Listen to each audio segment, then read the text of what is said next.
All right, hello everyone, and welcome back to another episode of To the Max Outdoors. Today's video, we're going to talk about a cold steel Pendleton mini hunter.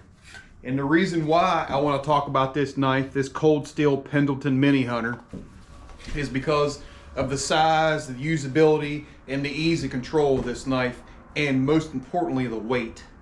Now, as you can see here, we've got one hanging that we've field dressed and we've skinned it down, and it's going to set overnight, maybe even a couple days. We've got some cold temperatures here. I like to let them hang.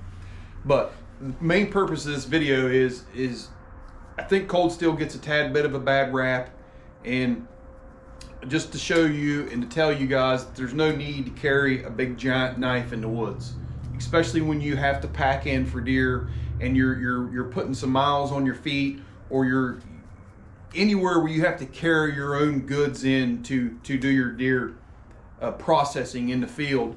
This knife right here has been phenomenal. Now, this little Pendleton mini hunter by Cold Steel, so far in this 23 season, has processed 4 deer. Well, to take it back, this knife right here has field dressed and skinned 4 deer, and has not been touched by a sharpening stone, diamond hone, stainless steel wheels, or anything. And I want to show you, I'm going to peel some hair off my arm here for the camera. So here we are.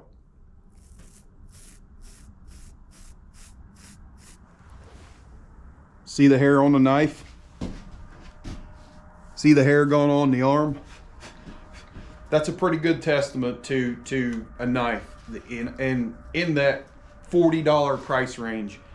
I originally bought this little knife for Max. My son is a young teenager. He is starting to hunt on his own. I wanted him to have a knife that he could control.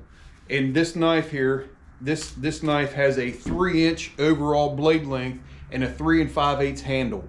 Now, in a medium-sized adult hand or a bigger youth hand, you can get your finger right up onto the point of this blade and not overlap it.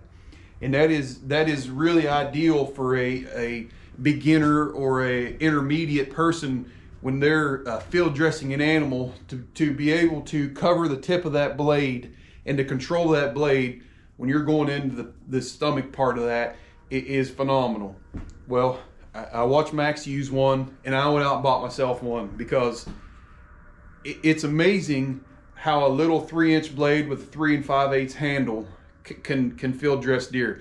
Now, me personally, I break pelvic bones in deer. I wring their legs and cut their legs off at the joints. I wring their tails off and cut them at the joints, and I wring their heads off and cut them like that. So this knife right here, this exact knife you just seen peel hair off my arm, has been through 4 deer. That means it's done 4 sets of legs, 4 necks, 4 tails. And when you're field dressing a deer, I'm one of the guys that go clear up to the rib bone. So I'm touching bone frequently with this knife.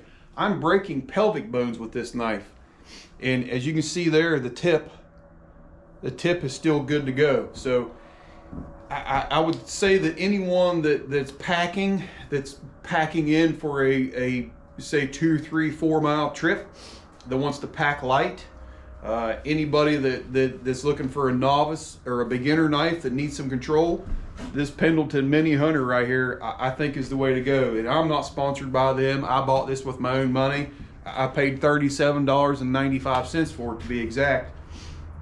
But I think it's worth me giving a 10-minute video here to show everyone that this little knife right here can get it done. And I'm really impressed with it. It's AUS 10A steel.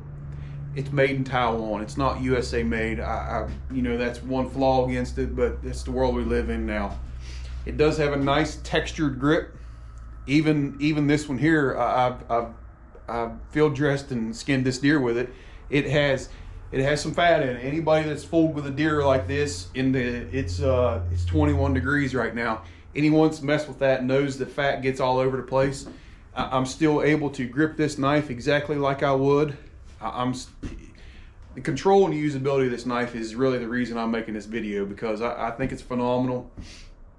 And I'm going to continue to buy them. I know cold steel sometimes gets a little bit of a bad rap, that people call them cheap steel, whatever. But here's what I can tell you: the knives that have been handed down to me and the knives that I've started with, I've put in my gun safe. I will hand them down to my son and hopefully grandkids, and I will be using these for a long time.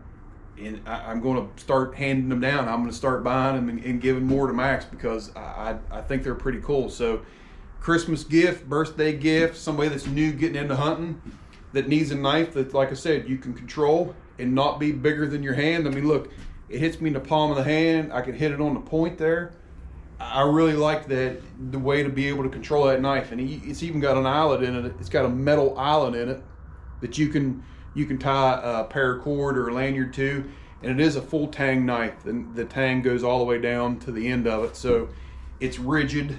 And like I said, it's got a fairly beefy backbone on it. When I break pelvic bones, I'll get it started in the ridge joint of the pelvic bone, and then I'll jam my hand on it and I'll break pelvic bones like that. Like I said, this knife is held up through 4 deer. I will have more of these in my pack. So thank you for watching To The Max Outdoors.